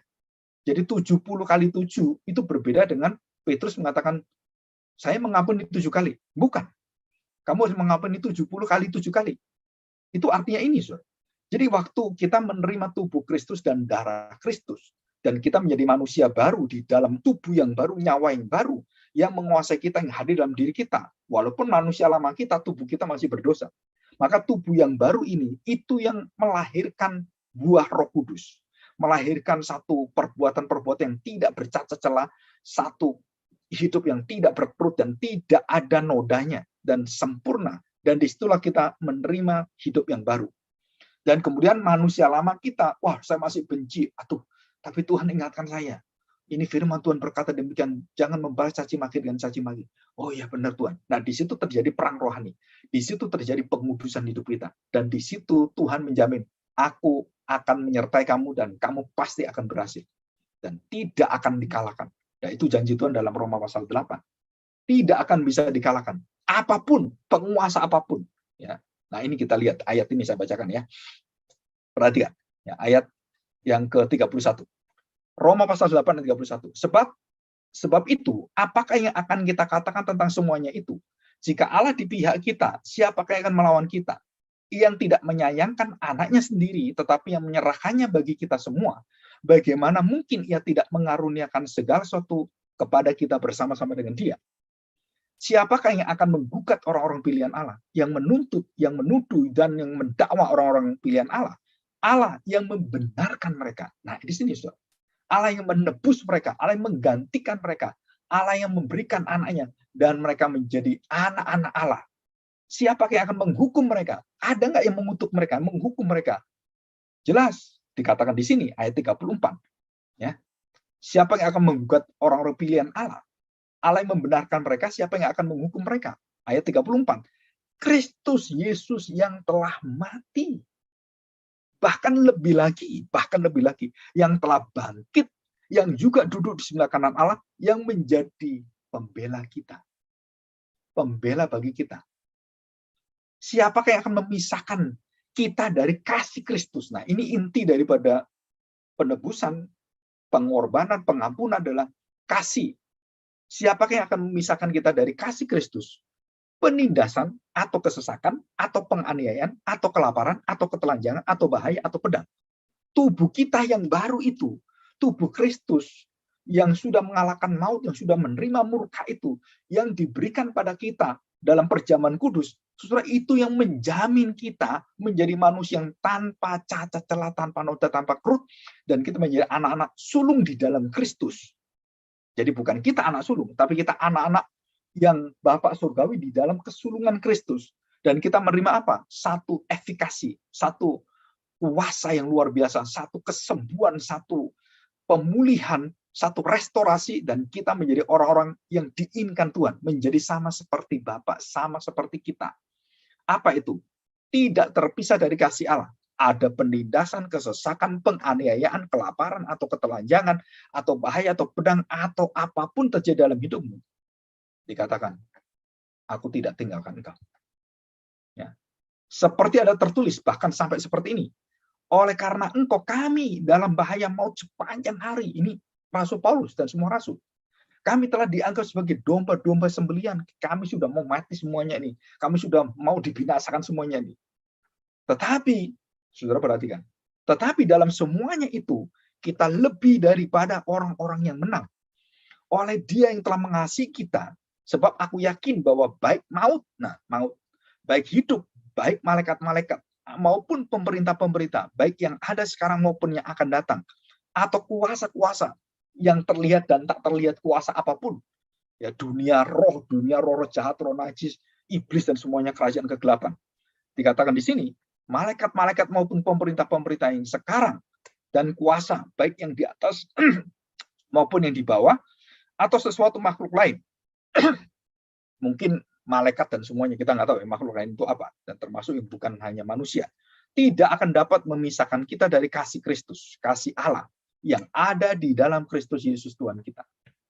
Saudara, ini satu kekuatan kita menerima kenapa tak bernoda, tak bercacat, dan tak bercela. Saudara, bukan hanya untuk Kristus, bukan hanya menyenangkan Bapak Kristus, bukan, tapi juga Bapak menyenangkan Kristus itu dalam perbuatan, seluruh perbuatannya akan membuat kita juga disenangi Allah. Dengan apa? Menjadikan kita tak bernoda, tak bercacat, tak bercela di dalam fotokopi Kristus. Jadi Kristus yang sempurna, kesempurnaan Kristuslah penebusannya, pendamaiannya itu akan menyempurnakan kita, menjamin kita. Dan inilah satu kata yang luar biasa ya. 1 Yohanes pasal 2 ayat 2. Ya, 1 Yohanes pasal 2 ayat 2. Dan ia adalah pendamaian untuk segala dosa kita. Segala dosa kita. Jadi bukan hanya dosa kita sekarang, masa lalu. Segala dosa kita. Saudara. Dan bukan untuk dosa kita saja, tetapi juga untuk dosa seluruh dunia. Arti dunia di sini adalah orang-orang yang akan menerima Kristus dari seluruh dunia. Bukan semua orang jahat seperti iblis juga diakui, anak buah iblis semuanya, orang-orang yang kejam-kejam seperti Yudas diampuni, nggak ada. Saudara. Dan jelas sekali bahwa dunia ini menunjuk pada satu pengkhususan orang-orang yang menerima Dia dari seluruh dunia, orang-orang percaya pada Dia. 3, dan inilah tandanya bahwa kita mengenal Allah, yaitu jikalau kita menuruti perintah-perintahnya. Barang siapa berkata, aku mengenal Dia, tetapi ia tidak menuruti perintahnya, ia adalah seorang pendusta, dan di dalamnya tidak ada kebenaran. Ya, nah ini yang terakhir, ayat 6. Nah, ini bagus sekali ya. Barang siapa mengatakan bahwa ia ada di dalam Dia, kamu percaya Kristus di dalam kamu, maka ia wajib hidup sama seperti Kristus telah hidup. Jadi penghapusan dosa, penebusan, dan kita didamaikan oleh Allah, saudara, mengakibatkan satu kekuatan yang luar biasa. Kita menjadi orang-orang yang memiliki hidup seperti Kristus hidup, dan kita memiliki kuasa seperti kuasa Kristus.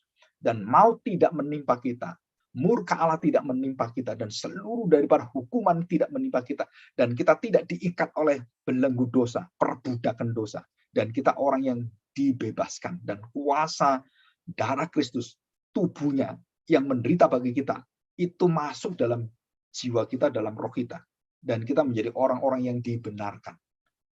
Ya, saudara, ini satu kekuatan yang luar biasa, dan kita bersyukur. Ya, kita bersyukur.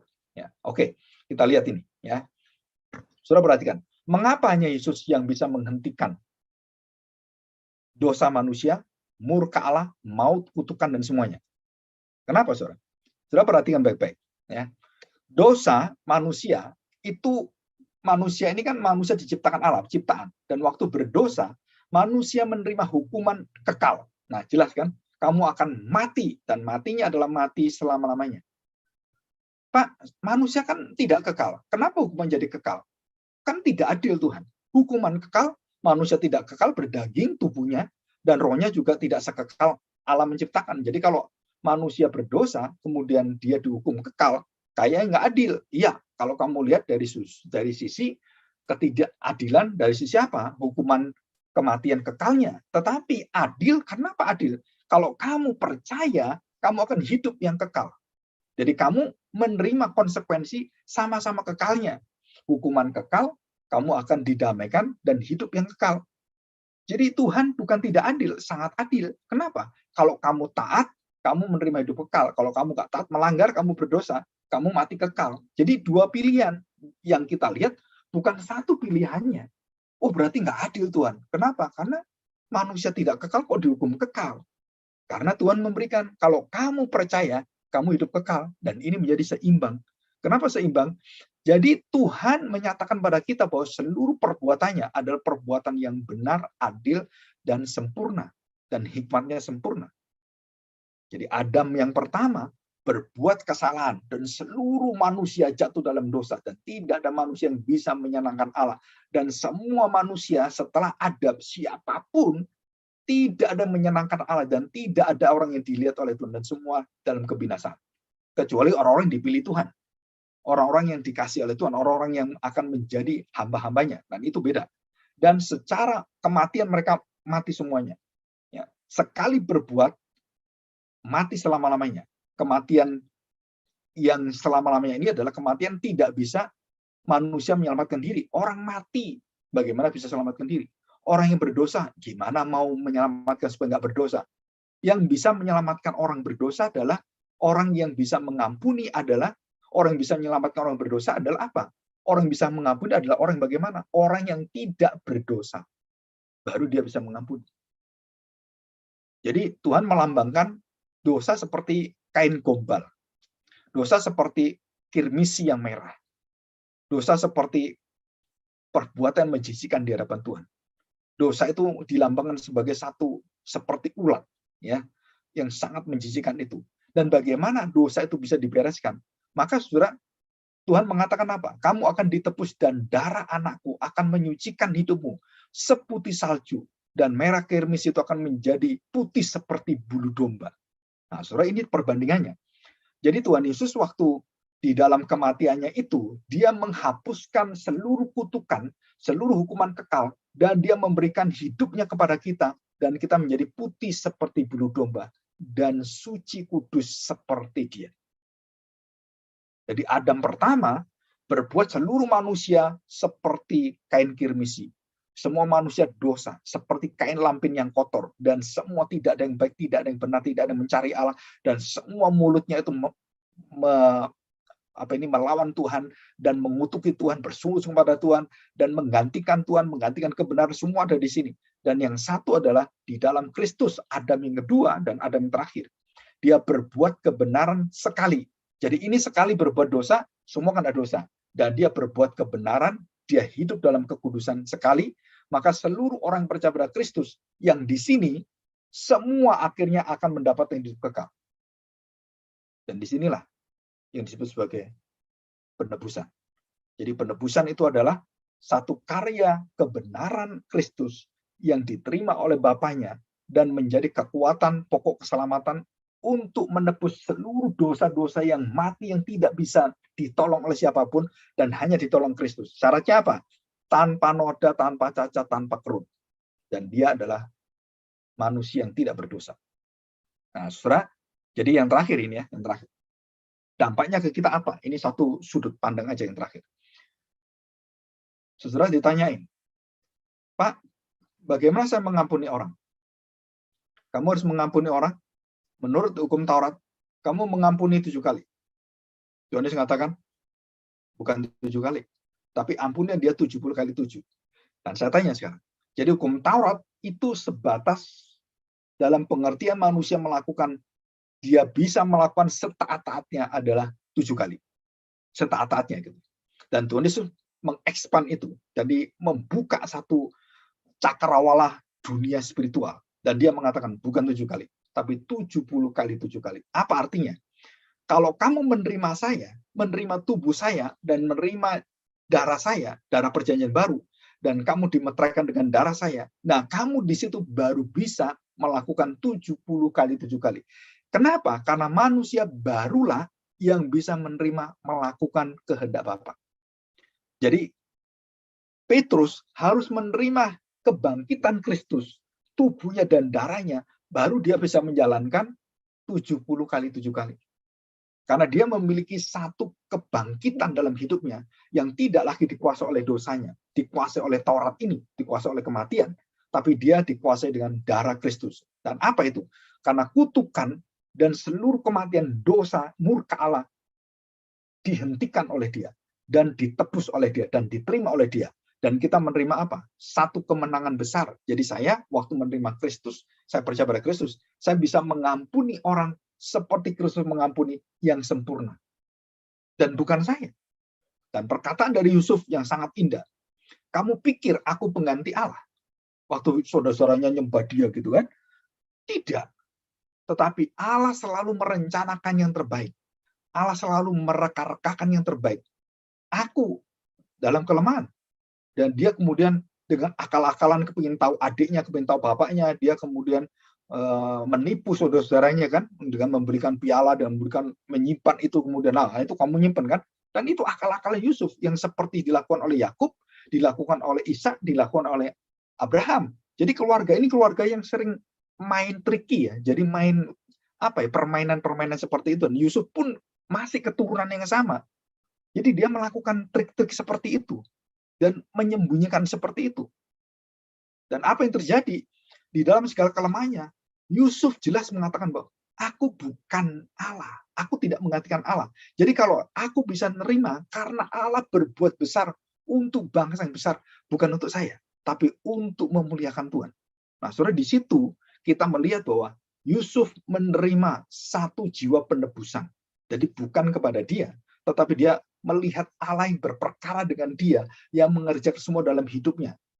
Dan Daud juga sama, Salomo juga sama. Kita manusia yang penuh dengan dosa. Dan waktu Kristus di dalam kita, dosa-dosa kita ini dikuasai dengan kebenaran Tuhan, dan kita harus mau untuk takluk kepada kekudusan Tuhan, kebenaran, dan kita tahu kepada ketaatan Tuhan. Dan kita menjadi manusia yang tanda petik, yang tanpa noda, tanpa kerut, dan kita akan diberi tubuh yang baru. Nanti tubuh yang baru.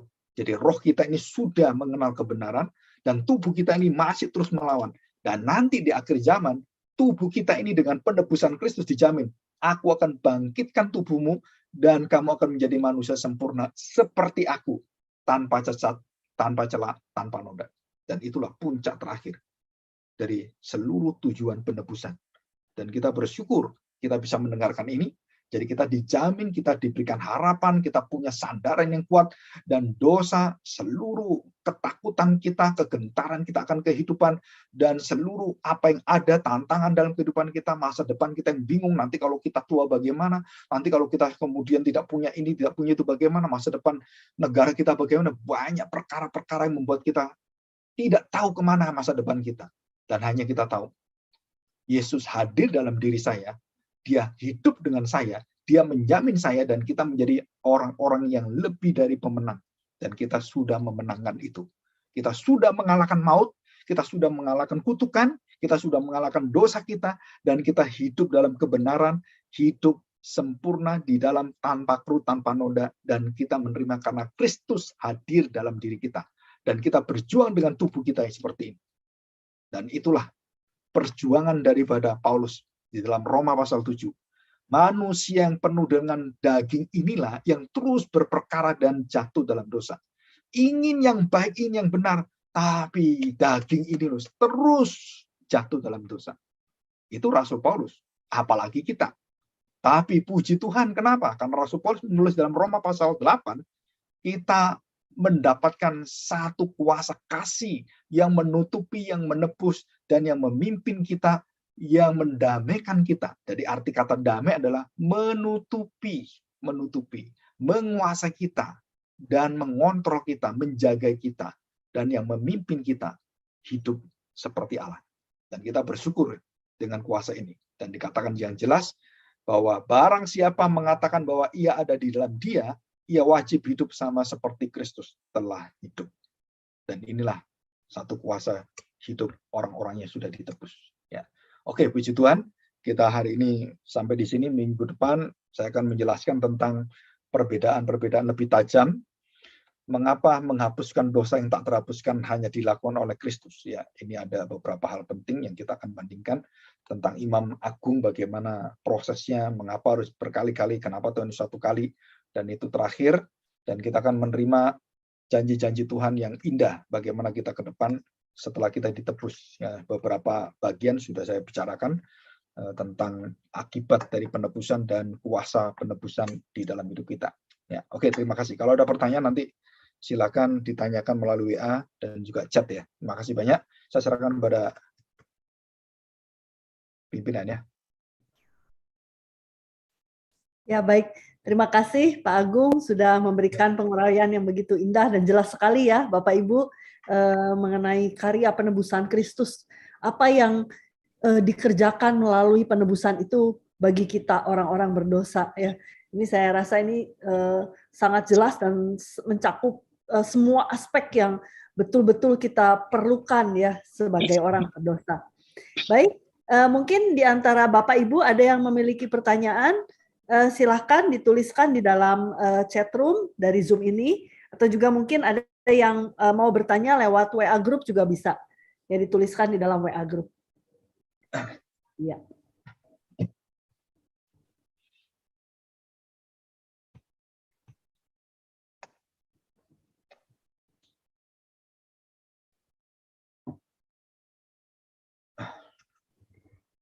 Iya Pak. Mungkin untuk sambil menunggu Pak, saya ada satu aja pertanyaan. Saya baru ngobrol ya Pak ya dengan beberapa orang yang bukan orang percaya. Ya. Nah, mereka tuh konsepnya katanya kalau manusia berbuat dosa ya Pak ya, kan mereka itu biasanya melakukan perbuatan-perbuatan seperti amal, ibadah, dan perbuatan-perbuatan baik itu untuk membayar hutang dosa gitu ya Pak ya.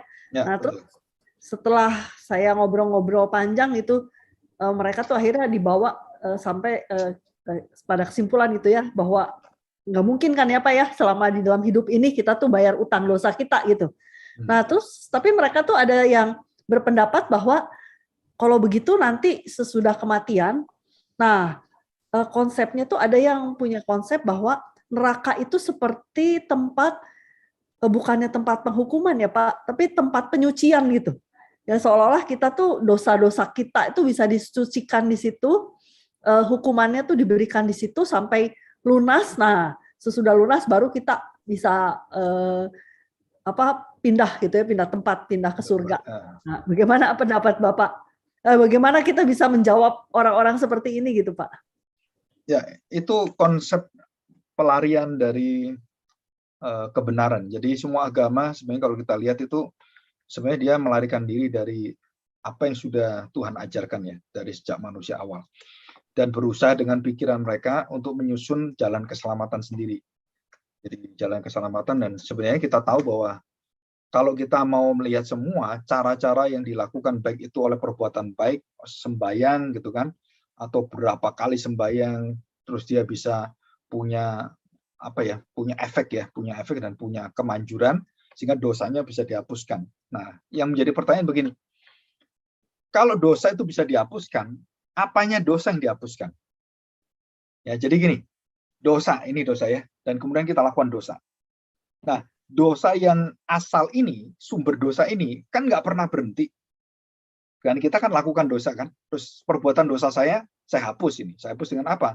Wah, dengan saya berdoa, dengan saya berpuasa, dengan saya melakukan kebaikan, dermawan, dan memberikan perhatian pada orang, dan dihitung seperti timbangan gitu kan, neraca gitu. Oh, ini berarti saya udah seimbang ini sekarang. Tinggal sedikit dosa saya gitu kan. Kebaikan saya tinggal sedikit lagi bisa seimbang gitu.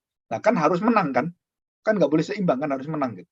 Nah, dari kita lihat dampak dosa yang diterima oleh dia dengan doa tidak pernah menghapuskan dosa yang sumbernya ini. Jadi dia akan melakukan lagi. Saya pernah tanya ini seorang yang rohaniawan ya, dia bukan dari Kristen. Saya tanya, Bapak ini ya pengajar ini, oh ya gitu. Saya tanya, kalau berdosa gimana Pak? Ya kita ada caranya. Bahkan dia mengatakan dosa mulut, dosa mata, dosa telinga itu beda-beda. Dan cara penyelesaian berbeda. Jadi logis juga ya. Jadi dosanya itu bisa ada urutan, ada kualitas kriterianya dan bisa diampuni dengan cara apa, ada semua. Saya juga waktu mendengar penjelasan kok baru dengar ya detail gitu ada ya. Dosa telinga ada sendiri, dosa kaki ada sendiri, dan dia ngomong semua. Wah, ini orang pinter juga ini ya. Terus saya tanya, nah dengan dampak seperti itu dosa waktu kita lakukan dan berdoa, berpuasa, dan melakukan kebaikan, dosa itu selesai nggak Pak? Selesai katanya. Yang selesai apa? Dosa yang sudah saya lakukan. Dosa yang sudah saya lakukan, didoakan selesai. Terus saya tanya, sumber dosanya apakah akan dia berdosa lagi? Atau dijamin dia nggak berdosa? Oh nggak bisa, dia akan berdosa lagi. Maka dia harus bersembahyang lagi. Sampai kapan Pak selesai? Nah dia bingung. Ya terus sampai kapan? Ya nggak tahu. Jadi sumber dosanya ini kalau belum dibereskan, kutukan Tuhan, terus murka Tuhan ini tidak dibereskan, maka dosa ini yang dibereskan adalah cuma perbuatan-perbuatan. Tapi hati berdosa, daging yang di dalam kuasa dosa, kemauan manusia berdosa, sumbernya itu nggak pernah hilang. Nah itu yang saya tanya. Kalau begitu, bagaimana caranya supaya orang nggak berdosa lagi? Nggak ada. Dia nggak ada jawaban. Karena dia ngomong, nabi saya pun berdosa, dan dia pun meminta supaya didoakan supaya dia diterima Tuhan. Dia pun berdoa supaya diterima Tuhan. Karena dia masih berdosa. Loh, adakah manusia yang tidak berdosa? Ya nggak ada. Siapa yang tidak berdosa? Ya Tuhan. Dia ngomong gitu. Terus saya beritahu, Bapak tahu nggak, kalau saya punya iman, bahwa nabi saya, atau Bapak katakan sebagai nabi, Yesus Kristus itu, dia adalah manusia yang tidak berdosa. Menurut iman saya. Berarti kalau dia berdosa, dia adalah Tuhan. Iya, kan dia menghujat Tuhan. Karena dia mengaku dia mengampuni orang, dia tidak berdosa, dia menghujat Tuhan. Kan diadili oleh Imam Kayafas sudah mengatakan, kamu mengaku Tuhan. Wah, kamu Allah enggak? Nah, dia menghujat Tuhan. Jadi dia mengaku dirinya Tuhan, dia bisa mengampuni, dia tidak punya dosa. Oh, itu bukan manusia, itu Tuhan. Jadi dia bukan Tuhan, dia manusia. Nah, saya katakan, nah disitulah yang saya beritahukan. Kapan manusia bisa selesai? Harus ada yang menyelesaikan. Siapa yang menyelesaikan? Ya harusnya Tuhan yang bisa, Pak. Karena Tuhan yang tidak berdosa, Tuhan yang sempurna, dan hanya Tuhan. Bagaimana Tuhan menyelesaikannya? Nah, iman kami menyatakan dia harus jadi manusia. Baru selesai, Pak. Kalau nggak jadi manusia, ya nggak akan selesai. Nah, di situ terjadi satu diskusi. Jadi yang sumbernya itu dia nggak bisa jawab. Sumber kok dosa ada terus. Nah, dia hanya membersihkan yang keluarnya dari sumber ini, bersih lagi. Tapi ini yang nggak pernah bersih. Jadi saya tanya, kapan agama Bapak, iman Bapak, kemudian tidak membutuhkan lagi berperkara dengan dosa? Jadi kita menjadi orang-orang di surga kan harus kudus, Pak. Bagaimana itu? Waduh, nggak tahu. Itu nggak ada ajarannya. Dalam iman saya nggak ada. Ada ajarannya, Pak. Ya ini terus begini terus. Loh kan kita di surga nanti kan sempurna, Pak. Kan nggak perlu lagi pengampunan dosa, kan udah selesai semua. Iya, nah siapa yang menyelesaikan itu? Mereka nggak ada jawaban. Dan mereka nggak bisa jawab juga. Karena memang di dalam jawaban nggak ada di iman mereka jawaban itu. Nah, saya menawarkan satu-satunya jalan adalah Allah harus menjadi manusia. Nah, baru dia bisa ngerti tapi nggak bisa terima gitu. Iya ya sebenarnya betul ya, tapi ya, kalau Allah jadi manusia gimana ya, kan nggak masuk akal katanya. Iya, bagi kita nggak masuk akal, tapi bagi Allah bisa, Pak. Dan itu dijanjikan kepada bangsa Israel, Mesias itu kan. Dan bahkan di kitab Bapak juga ada. Kalimat Allah itu ada di sana. Dia kan kalimat Allah, dia adalah firman Allah. Wah, dia mulai rada-rada ini ya, sikapnya mulai rada defense gitu kan. Wah, ini mau Kristenkan saya ini. Nah, gitu kan. Saya beritahu, enggak Pak, Bapak bisa menjadi orang Kristen itu bukan karena Bapak dengar, bukan. Itu kalau Tuhan nggak ngasih, nggak akan bisa, saya gitu kan. Jadi Bapak nanti suatu hari bisa percaya atau nggak percaya, itu Tuhan yang membukakan, bukan kita. Saya gitu. Nah, saya cuma memberitakan iman saya. Bapak terima atau enggak, ya kita terbuka gitu. Jadi gitu.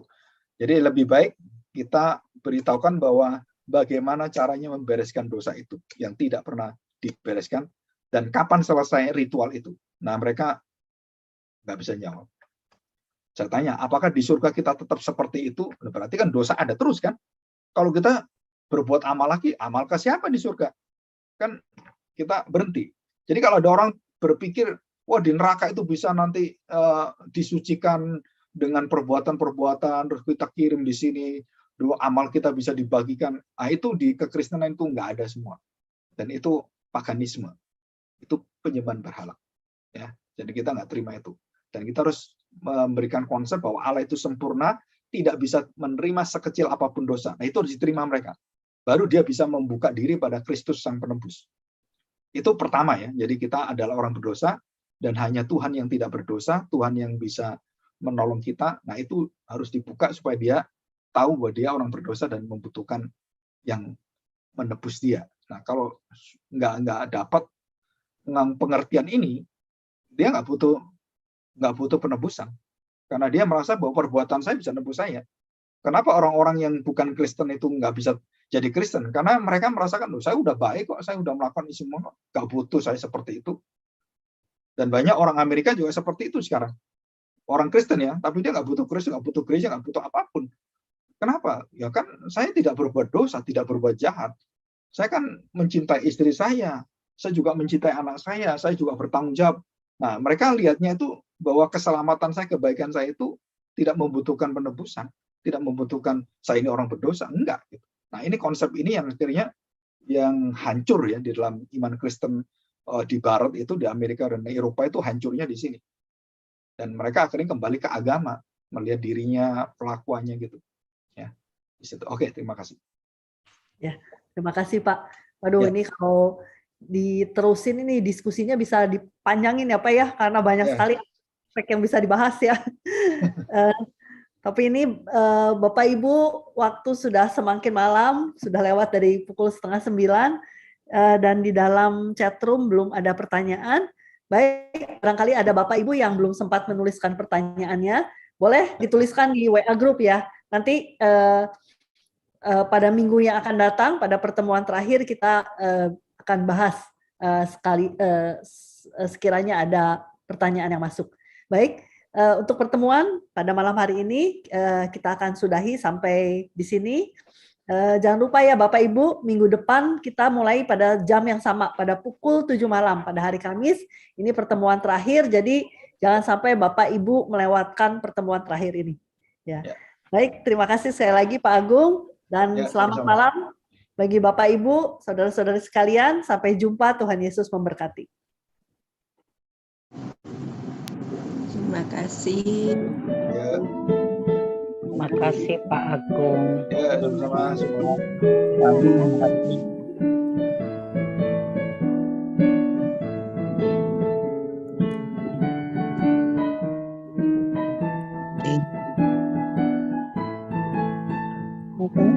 Pak Agung. Ya.